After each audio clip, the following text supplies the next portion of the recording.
Welcome back to the Old Photo Vault channel. The Call That Stayed. Cedar Falls, Iowa. Summer 1989. Emily Harlan is standing in her childhood bedroom, smiling into a cream-colored phone, her voice soft the way it always was when she spoke to her mother. The wallpaper is still dotted with faded flowers, and the little desk lamp leans forward as if listening. Her closet door hangs open, dresses arranged carefully, nothing out of place. No one notices the pale shape near the doorframe at first. Looks like light settling wrong, or the blur of a passing moment.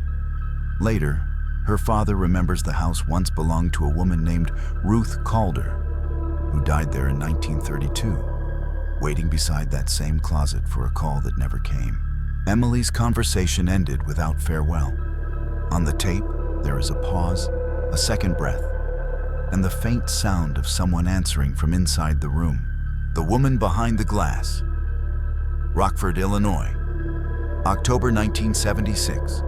Harold Bennett is making soup on a Tuesday evening, apron tied too tight, the kitchen smelling of onions and habit. He has turned halfway toward the camera, startled but patient, as if someone has called his name and he is deciding whether to answer. The wallpaper is loud with flowers. The window behind him reflects the sink, the curtain, the dim blue of early night. Only after the photo is developed does the figure appear in the glass. A woman stands where the dining room should be, her dress old-fashioned, her hands folded low, her face unfinished, as if remembered by someone else. Harold's wife says the house once belonged to Lillian Moore, who washed dishes every night until she fell ill and never left the room again.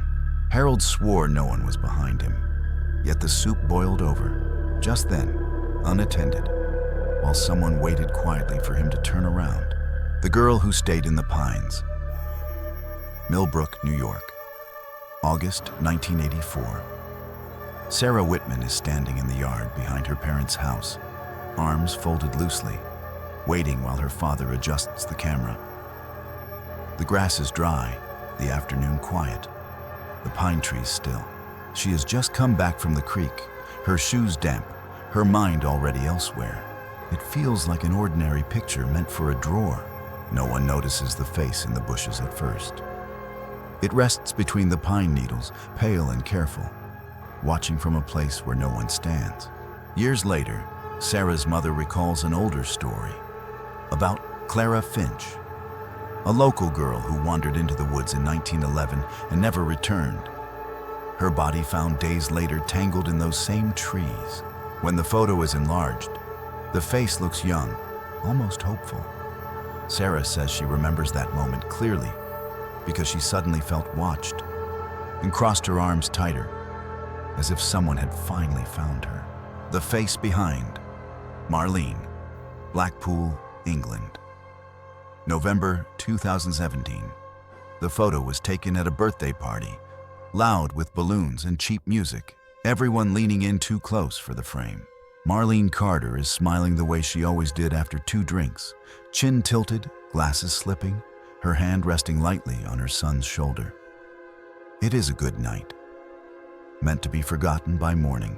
Later, someone points out the woman behind her. Not a guest, not quite a face. Too stretched, too intent, its mouth pulled into a careful imitation of joy. Marlene says there was no one standing there. She remembers the space clearly because it felt cold. Her grandmother once told her about Edith Bell, who died in the same hall decades earlier during a winter dance, collapsing quietly behind a friend.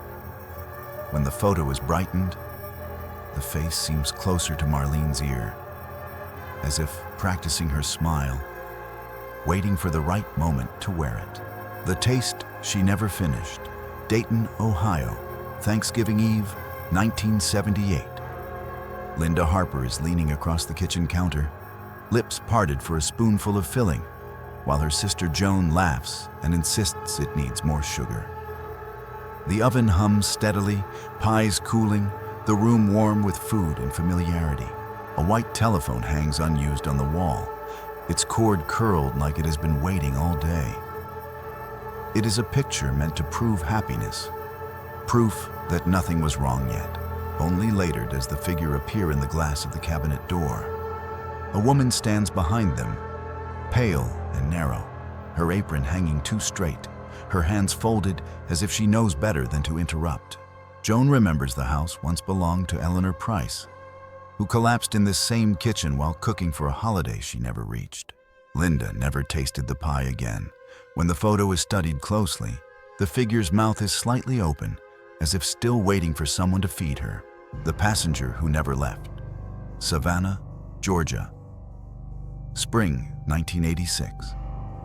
Thomas Reed is leaning against his new car, smiling into the sun, pleased with how clean everything looks for once. The grass is freshly cut, the road quiet. Spanish moss drifting down like it always has.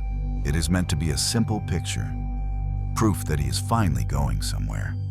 The driver's door hangs open because he has just stepped out, keys still warm in his hand. No one notices the child in the back seat at first. Pale, still, hands folded in her lap. She looks too patient for a ride that hasn't started. Years later, Thomas learns the road was widened over an old cemetery, including the grave of Anna Mae Collins, who died in 1924 waiting for her father to come home. Thomas swears the car was empty, but he remembers hesitating before closing the door, struck by the strange feeling that someone was already seated, waiting for him to drive. The one who leaned in. Akron, Ohio. October 1989. Denise and her sister Carla are caught mid-laugh in the bathroom mirror, hair teased high, jackets borrowed from friends, the night still young and forgiving. Denise turns slightly, checking her reflection, while Carla lifts her hands as if to say the music is too loud already. The tiles sweat faintly. Someone has left the light on too long. When the photo comes back, there is a face at the left edge, pressed close, half-formed, its mouth drawn into an effort at smiling. It does not belong to either girl, nor to anyone they remember being there. Their aunt later mentions a woman named Margaret Doyle, who died in that house in the early 70s, slipping in the same bathroom and waiting a long time for help. Denise says she recalls a chill just before the picture, a feeling of being crowded. The face looks pleased, as if it finally made it into the frame. The breath between the stones. Whitby, England. Late autumn, 1992. The photograph was taken on a quiet afternoon, the kind where the cemetery feels more like a garden than a place of endings. Moss softens the headstones, ivy curls patiently around the names, and the air smells of damp leaves and old earth. The photographer remembers thinking how peaceful it was, how nothing ever truly happens among the dead. Only when the image is studied later does something appear between the graves. A pale shape gathers near the carved letters, not quite mist, not quite light, forming the suggestion of a face leaning forward, as if listening. Local records mention a child named Edmund Little, buried there in the 1800s, known for lingering among headstones while his parents worked nearby. The face seems too close to the lens, too curious. Those who look long enough notice the stones nearest it are worn smooth, as if brushed often by someone who still wanders, counting the living who come to visit. The man who stepped closer. New Orleans, Louisiana. Mardi Gras night, 2013. The photo was taken in the middle of the crowd, when the air smelled like beer and sugar and everyone was smiling too hard. Emily Lawson leans toward the camera, her hair loose, her face flushed from the noise and the heat. Beside her, her friend laughs under the brim of a wide hat, teeth bright, already turning away. It feels like a harmless memory, the kind you forget until it shows up online years later. No one notices the man behind them at first. His face is narrow, his expression calm, almost polite, hovering between their shoulders as if he has been invited into the frame. Emily later learns that the building behind them once housed a boarding house, where a quiet tenant named Charles Dupre died alone during Carnival in 1919, unnoticed for days. When Emily looks again, she realizes his eyes are not fixed on the camera. They are watching her, as if he finally found someone who could see him. The light that learned her name. Topeka, Kansas. Winter evening, 1994. The living room is quiet, except for the television hum and the small sounds a child makes when she plays alone. Emily Foster sits on the carpet near the fireplace, clutching a toy phone, practicing conversations she has already memorized. The furniture is pushed back neatly, framed photos watching from the walls, everything arranged the way it always is at night. The lights appear low to the floor, soft and round, like reflections with no source. At first, they seem playful, drifting, almost careful not to bump into anything. Emily's mother didn't notice them when she took the picture. She remembers Emily laughing, waving at nothing. Years later, a neighbor mentions a toddler named Ruthie Bell, who died in that house in 1951, often seen chasing light across the carpet. When the photo is brightened, the glow curves toward Emily, lingering close, as if it finally recognized someone who could see it back. The third girl in the room, Des Moines, Iowa. Autumn of 1991, Melissa and Joanne are sitting on the bedroom floor, knees crossed, laughing because the picture was supposed to look casual and didn't. The bedspread is rumpled. A teddy bear slumped near the pillow. Perfume bottles lined up like small promises on the dresser.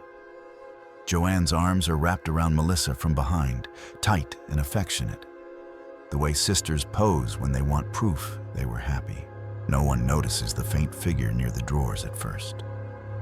It looks like a trick of the light.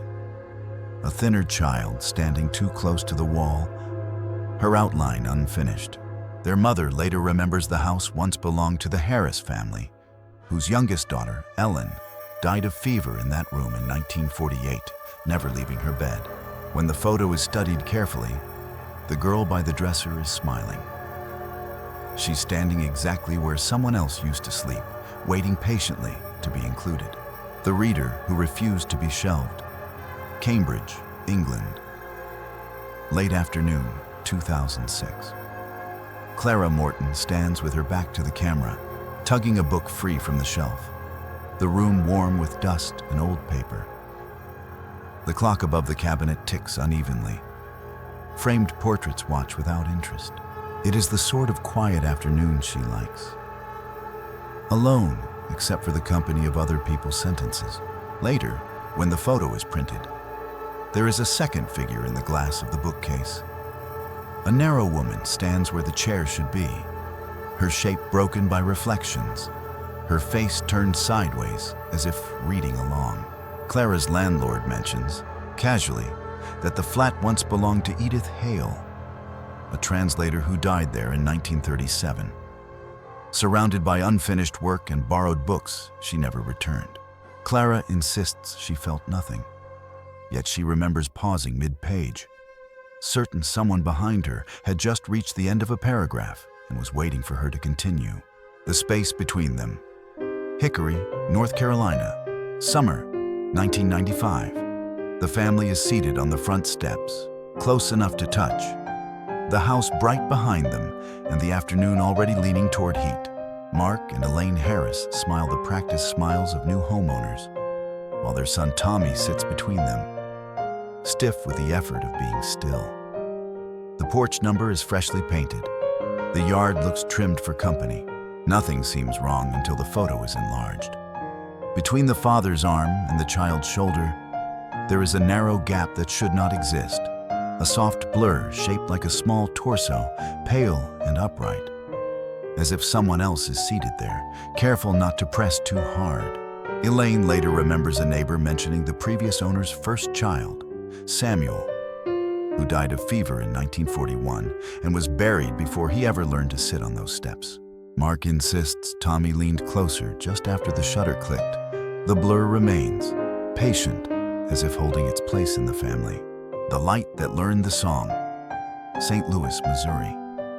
Spring recital, 1982. The girl stands on the small stage in her white dress, both hands wrapped around the microphone, concentrating hard enough to forget the crowd. Paper flowers line the edge of the platform, and someone's camera flash has already gone off too early. Her mother remembers thinking she looked smaller than usual, as if the room had grown. When the photograph is developed, the light appears beside her. It rises in a soft arc, pale and feathered, shaped almost like an arm lifting, almost like a wing mid-gesture. At first, it seems like glare, a mistake of film and movement. But it leans toward the girl, attentive. Years later, an old church member mentions Margaret Ellis, a choir soloist who collapsed on that same stage in 1946, finishing her song before she fell. The child says she sang better that night because she felt warm and strangely accompanied, as if someone beside her already knew the words. The Woman Between the Records, Memphis, Tennessee, late night, 2001. Angela Perez is sitting in the booth beneath framed albums, smiling because the place smells like beer and old music, and it finally feels like her life is starting. Elvis watches from the wall. A gold record catches the light. Someone has just told a joke she'll forget by morning. It is meant to be a casual photo, nothing more. Only later does the shape appear beside her head, thin and pale, leaning out from the space between the frames. The face is unfinished, as if it belongs to someone remembered too often and never clearly. The bartender mentions the club once hosted a lounge singer named Rose Calder, who performed there nightly in the 1960s until she stopped showing up, leaving her purse behind in the dressing room. Angela swears no one stood that close, yet she remembers feeling brushed by something cool, like a breath passing just as the camera clicked, waiting for the song to start again. The Boy by the Bait Shed, Galveston, Texas. Late summer, 1988. The photograph shows Mark Henson and his brother Paul standing on the pier, sunburned and pleased, the boards warm under their bare feet. A pickup truck sits behind them, nets stacked carelessly, the smell of salt and gasoline hanging in the air. It was the last afternoon before Paul left for college. Taken quickly, almost as an afterthought. No one noticed the boy near the shed at the edge of the frame. He is small, barefoot, his outline washed thin by light, standing where no one remembers a child being. At first, he looks like a trick of glare on the siding. Then his face appears, watching, patient. Years later, Mark hears about Samuel Crow, who drowned there in 1936 while his father unloaded bait, told to wait and not wander. Mark remembers hesitating after the shutter clicked, glancing back for no reason. The boy seems closer in the photo than he ever should have been, as if still waiting for someone to finish and turn around. The One Who Waited Under the Sink, Peoria, Illinois. Late afternoon, 1974. The kitchen is warm with afternoon light. Jars lined neatly on the counter, the kettle just beginning to sing. Diane Turner stands barefoot at the sink, reading a recipe card, her dress brushing her knees as she measures and remeasures. The house smells faintly of soap and tomatoes. It is the kind of moment no one thinks to remember. When the photo is developed, there is a child beneath the counter, pale and careful, crouched in the dark space where cleaning bottles are kept. Her hair falls in soft wisps, her hands folded, as if she has learned not to touch anything.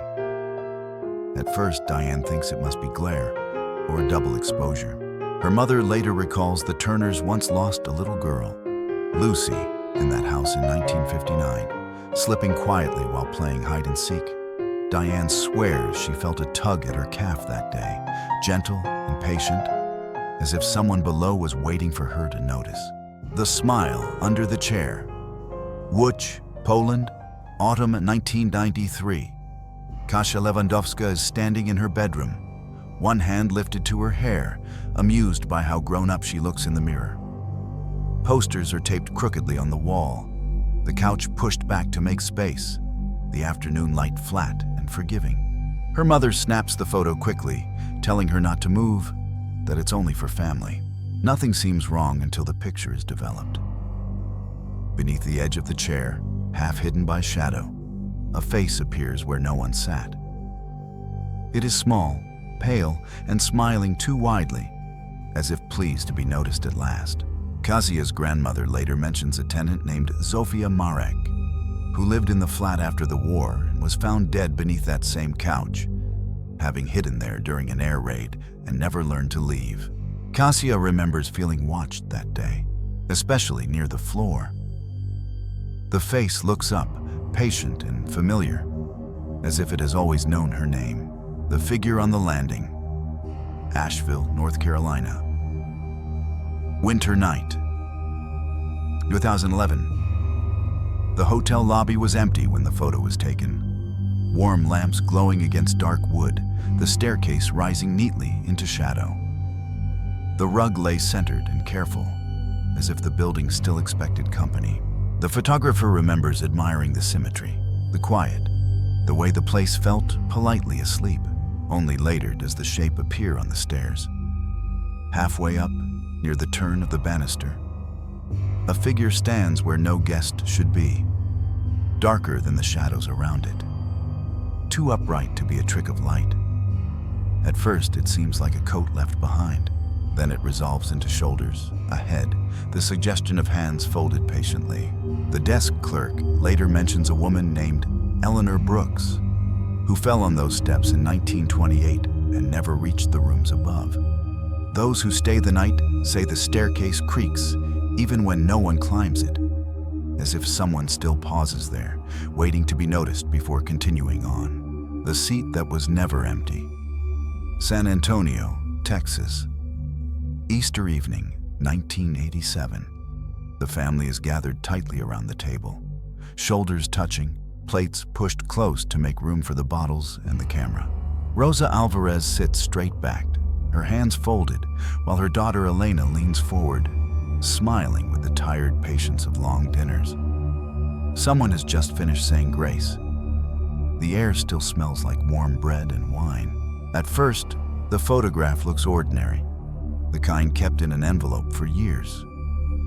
Only later does the extra presence begin to show itself.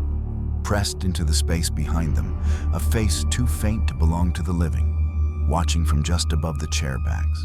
Rosa's sister once spoke of Isabel, the eldest daughter, who died young and was always careful to sit quietly during meals. No one remembers leaving a seat open that night. Yet the table feels crowded in the picture, as if someone arrived late and slipped into the family without asking. If these photos made you uneasy, remember this. Each one began as an ordinary moment. A family dinner, a smile, a casual snapshot meant to be forgotten. What lingers isn't always what appears suddenly, but what was quietly there all along, waiting to be noticed. Did you spot something strange in the images we just saw? Leave a comment below and tell us exactly where or when you noticed it. If you have an old photo with a detail you can't explain, we'd love to hear your story. And if you're drawn to the hidden mysteries inside vintage photographs, make sure to subscribe and turn on notifications, because next time, it might be you who sees them first.